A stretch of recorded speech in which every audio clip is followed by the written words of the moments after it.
Given the fact that East Africa is one of the hotspots in the world in terms of the impact of climate and environmental catastrophes, given the frequency of droughts, extreme rainfalls in the region, how can East Africa community collaborate to enhance regional adaptation, since that's the goal, and build resilience among our communities, especially in the vulnerable areas, in the vulnerable countries like Somalia? Thank you so much. Thank you, Okash, for having me and to give me the opportunity to be part of this perfectly organized conference. I'm really, really happy to meet all of my colleagues on this panel to talk about these issues that are so important to all of us, and I think nobody here in this room would deny the importance of this issue.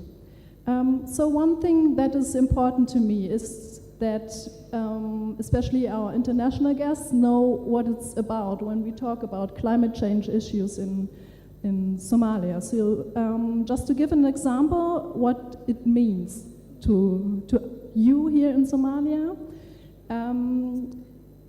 when you think about changing rainfall patterns, you have the problem, one of the main problems in Somalia, that you've got flash floods.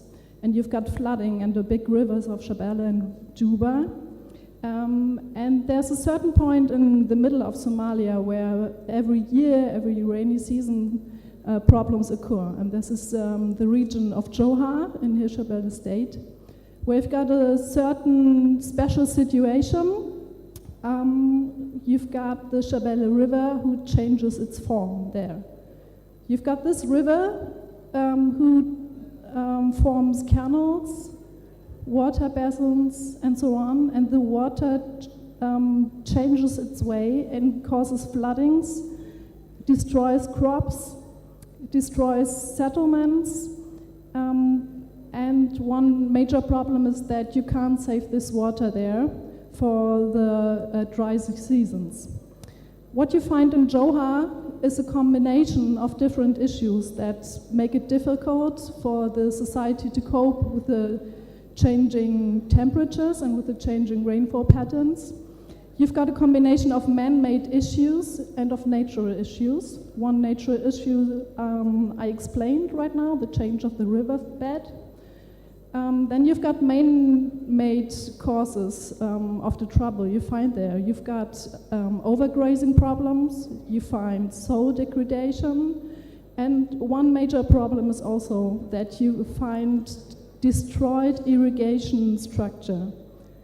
In this region of Johar, a big structure was established about 100 years ago to irrigate the fields and to protect people from floodings. This is destroyed.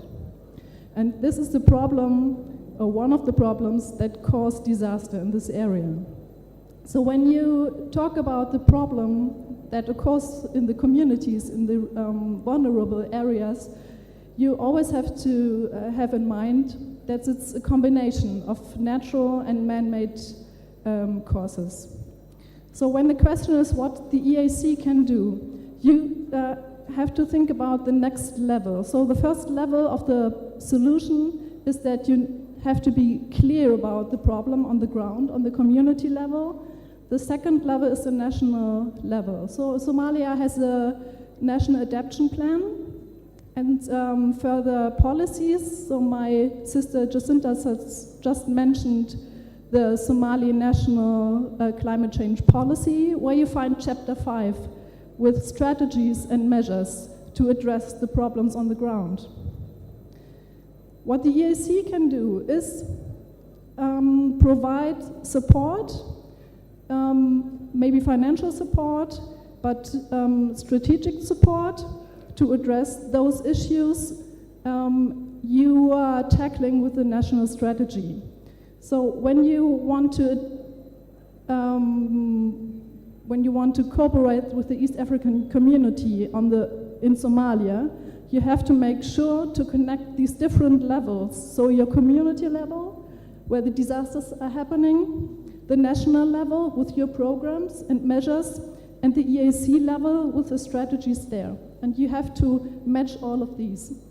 And now Somalia is a new member to the EAC, but my recommendation is that by working in the committees, that you are clear about your needs, your special needs, and transport them into the EAC strategies.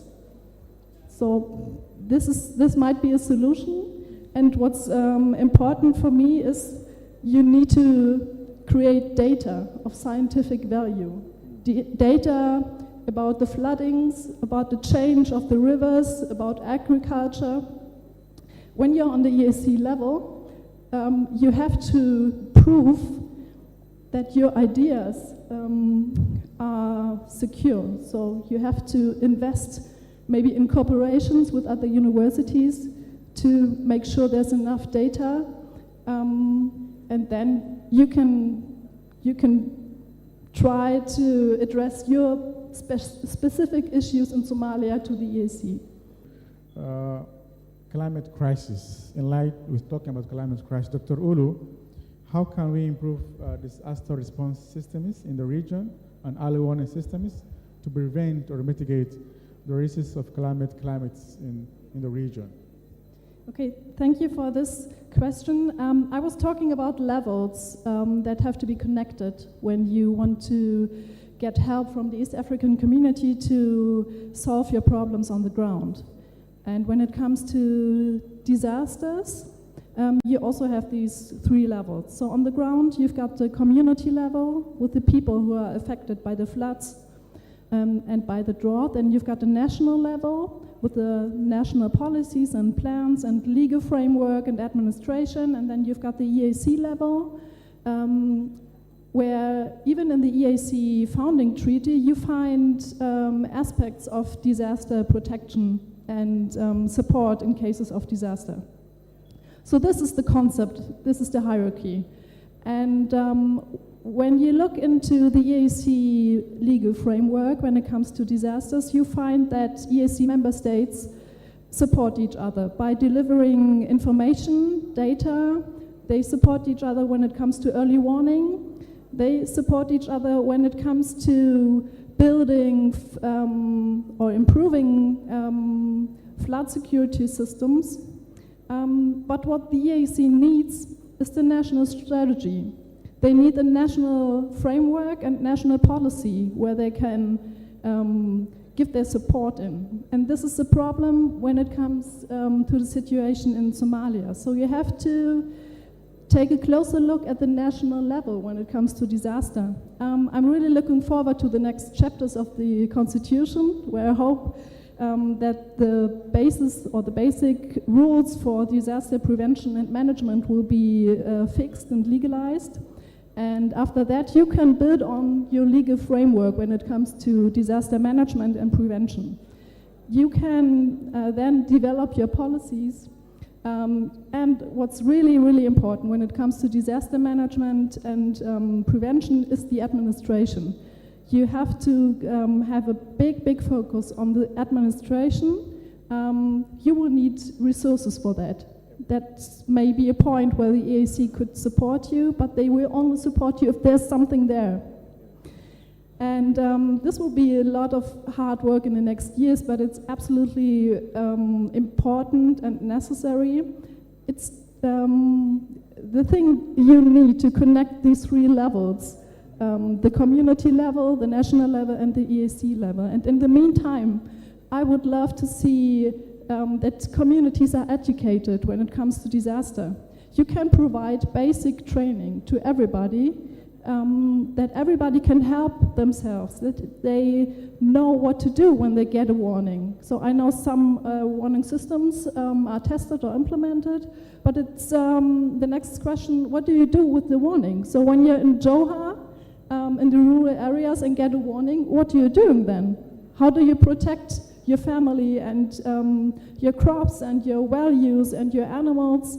And that would be, I think, a good point to start from, to educate the communities, to tell them how to protect themselves, how to find safe ways out of a disaster zone, And maybe to start kind of volunteering system, it's not that complicated. You can do a lot with basic information, with basic training, and this is something the Somali community and society and mentality is, I think, all about, to support each other and just do the things that are possible. And I would really love to see how basic training for everybody, for kids and youth and adults, is implemented to come over this maybe long-lasting task to build up at the national level until the EAC can help you with financing, with advising, and other support. So I would love to see that. Yeah, well, that is a brilliant suggestion. How many of you had a first aid training? How many of you had first aid training? Wow, great. So Dr. Olu's suggestion, we need to have similar training for climate response, disaster response. Like all of us, we should get a basic training that we can respond to when it comes to disasters. How can you save yourself? How can you save your family and your community? So that's, I think, a very impressive take on that.